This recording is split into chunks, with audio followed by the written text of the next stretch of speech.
দর্শক জানেন এখন বৈশাখ মাস, চারিপাশে প্রচণ্ড গরম তাপদাহ। দর্শক তার মধ্যে কিন্তু এই গরমের অসহ্য যন্ত্রণায় আমরা যারা শহরবাসী রয়েছি একদম জনজীবন অস্থির হয়ে উঠেছে। আমি যারা ভ্রমণ পিয়াসী আছেন, যারা প্রচণ্ড গরমে বিভিন্ন বাগানে কিংবা বিভিন্ন জায়গায় ঘুরতে যান, পর্যটক কেন্দ্র, আমি তাদেরকে একটি কথা বলতে চাই, যারা পর্যটক কেন্দ্র হিসাবে বেছে নিয়েছেন কিংবা ঘুরতে চান, আপনারা অবশ্যই সাতচুরি চলে আসবেন। চুনারঘাট সাতচুরি যে বাগান রয়েছে, চায়ের বাগান পর্যটক কেন্দ্র, এখানে আসলে আপনাদের মন মানসিকতা একদম পাল্টে যাবে। এত সুন্দর সুন্দর দৃশ্য এবং এত সুন্দর সুন্দর সিনারি রয়েছে। আর দেখার মতো যে প্রচুর পরিমাণ পশু, তারপর পাখি, বিভিন্ন ধরনের পাখি, ভয়ঙ্কর সব বাগানের শব্দ, তার চারিপাশে কিন্তু রয়েছে অসংখ্য চায়ের বাগান। তার পাশাপাশি আপনারা যে বানরের যে একটা খেলা, যে বানর, প্রচুর পরিমাণ বানর রয়েছে, বিভিন্ন প্রজাতির বানর রয়েছে। প্রত্যেকটা বানরই কিন্তু মানুষের সাথে মিশে এবং মানুষের কাছে আসে। আপনি বানরকে যদি খাবার দেন, বানর আপনার শরীর এবং আপনার কাঁধে উঠে কিন্তু নাচানাচি করবে। এই দৃশ্যটা, এই সিনারিটা খুবই ভালো লাগে। আর এই গরমের সিজনে দেখবেন যে পর্যটক, প্রচুর পরিমাণ পর্যটক রয়েছে এই সাতচুরি উদ্যানে। আসলে জায়গাটি আমরা ঘুরে দেখেছি, আমাদের খুব ভালো লেগেছে, আপনাদেরকেও দেখাচ্ছি কিংবা আপনাদেরকেও এখানে আসার জন্য আমি অনুরোধ করছি। আসেন, একবার দেখে যান, আপনার মন মানসিকতা একদম পাল্টে যাবে এবং বদলে যাবে। খুব সুন্দর দেখার মতো একটি দৃশ্য এবং জায়গা। সাথে থাকুন, আমরা কি কি দেখেছি আপনাদের মাঝে। আমার সাথে রয়েছে যে আমার মিন্টু ভাই। ভাই, কি অবস্থা, ভালো আছেন? আসলে কেমন লাগছে আপনি যে আমার সাথে আসলেন, এই আপনার জায়গাটা কেমন লাগছে? ভালো লাগছে ভাই। আপনার দেশের বাড়িটা কোন জায়গায় বলেন? দেশের বাড়ি নওগাঁ জেলা, নওগাঁ জেলা পোরশা থানা। উনি হচ্ছে নওগাঁ জেলা থেকে আসছেন আমাদের এলাকায় ঘুরে বেড়ানোর জন্য। তো ওনাকে নিয়ে আসা, এই বাইকে ঘুরে দেখাচ্ছি, সাতচুরি উদ্যানে নিয়ে এসেছি এবং ওনার খুব ভালো লেগেছে, আপনাদেরও ভালো লাগবে। সাথে থাকুন, দেখুন কি কি দেখতে পাচ্ছেন।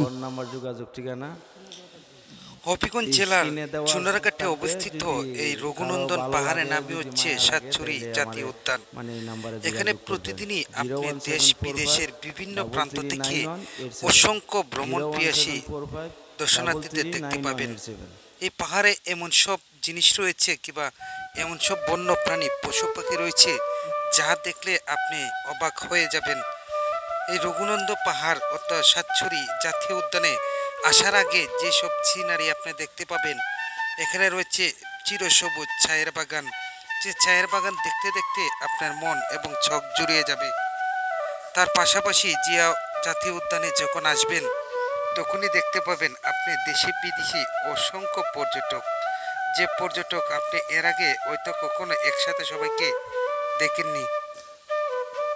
পর্যটকের যে অনেক কিছু যে দেখার মতো রয়েছে, সবচাইতে আকর্ষণীয় হচ্ছে বেশ কয়েকটি সেতু রয়েছে, যে সেতুগুলো আসলে একদম সরু এবং অনেক লম্বা এবং তার নিচ দিয়ে প্রবাহিত হয় ভারত থেকে আসা প্রচণ্ড স্রোত পানি এবং বালু। পাহাড়ের ভিতরে যদি আপনি যান তাহলে দেখতে পাবেন বিভিন্ন ধরনের পাখি এবং বিভিন্ন ধরনের জীবজন্তুর ভয়ঙ্কর শব্দ। সে ভয়ঙ্কর শব্দে কিন্তু আসলে মনের ভিতর একটি ভয় ঢুকে যায়। যারা বিশেষ করে পাহাড়ের ভিতরে গভীর অরণ্যে আপনি ভয় পান, তাদেরকে না আসাই আমার মনে হয় ভালো সাতচুরি জাতীয় উদ্যানে।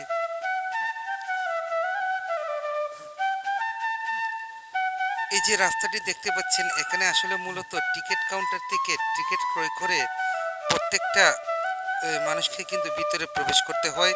আর প্রবেশ করার পরপরই দেখতে পাবেন অসংখ্য একটি বালু মহাল। এই বালুগুলা হয়তো সাধারণ কোনো বালু নয়, এই বালুগুলা ভারত থেকে আসা পাহাড়ি ডলে। সেই বালুগুলা কিন্তু আসলে খুবই স্বচ্ছ এবং সুন্দর। সেই বালু থেকে কিন্তু আমরা জেনেছি যে বিভিন্ন ধরনের গ্লাস থেকে শুরু করে বিভিন্ন ধরনের বিল্ডিংয়ের কাজে এই বালুগুলা ব্যবহার করা হয়। তবে এই বালুগুলা কিন্তু সহজে কেউ পায় না, তবে যেভাবে কিনে নিতে হয়। পাহাড়ের ভিতরে এসেছি, সর্বপ্রথমে একটি ব্রিজ হচ্ছে, এই বৃষ্টি দিয়ে কিন্তু পাহাড়ের ভিতরে যেতে হয় একটু নিচ দিয়ে আমরা আস্তে আস্তে আসলে এগুচ্ছি। আমার যে মিন্টু ভাইকে সামনে রেখেছি, উনি নোয়াগাঁ থেকে এসেছেন সাতচুরি জাতীয় উদ্যান দেখার জন্য। তো ওনাকে আগে দিচ্ছি, আমি পিছনে ক্যামেরাটা নিয়ে এগোচ্ছি আর পাহাড়ের ভিতরে যাবার চেষ্টা করছি।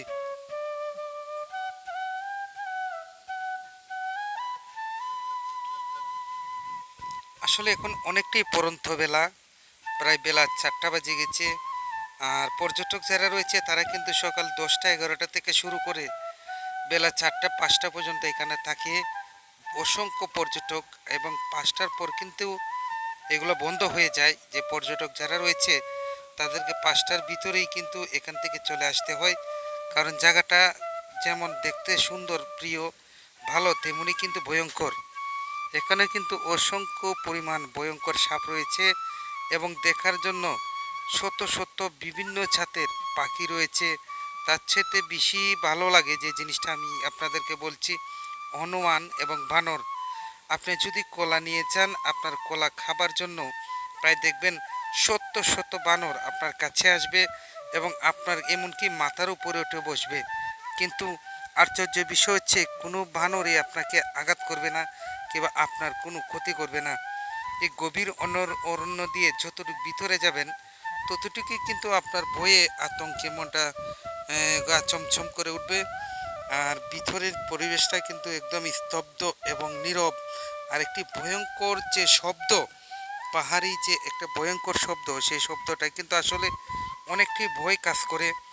আমরা অনেকটা ভিতরে গিয়েছি ভাল্লুক দেখার জন্য, ইদানিং মা ভাল্লুক এবং ছেলে ভাল্লুক পাওয়া যায়, সেটা দেখার জন্য গেছি। আর এই যে একটি টাওয়ার দেখতে পাচ্ছেন, এই টাওয়ারটি মূলত বা একদম পাহাড়ের ভিতরে। এই টাওয়ারের উপরে যদি আপনি উঠেন, উঠতে অনেক কষ্ট হয়, যদি উঠেন তাহলে সে সাতচুরি যতটুক বাগান রয়েছে, পাহাড় রয়েছে, সব কিছু কিন্তু আপনি একদম সহজেই দেখতে পাবেন এই সাতচুরি উদ্যানে। দর্শক, আসলে যারা সাতচুরি উদ্যানে এসেছেন তারাই একমাত্র বলতে পারবেন কেমন বিনোদন পেয়েছেন। আর বিনোদন বলতে অনেক কিছু রয়েছে, কি বলবো, অনেক কিছু তার বলার প্রয়োজন নাই, কিংবা আমি অনেক কিছু বলতেও পারবো না।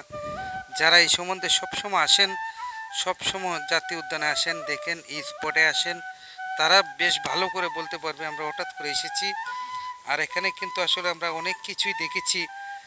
যা সবচেয়ে ভালো লেগেছে কিন্তু বানরের যে দৃশ্যগুলা, অনেক ধরনের পাখি রয়েছে, তাদের ডাক খুবই ভালো লাগে, কিন্তু অনেক পাখি দূর থেকে দেখা যায় কিন্তু কাছে গেলে উড়ে যায়। আর এখানে যে চলাফেরার রাস্তাগুলো আসলে অনেক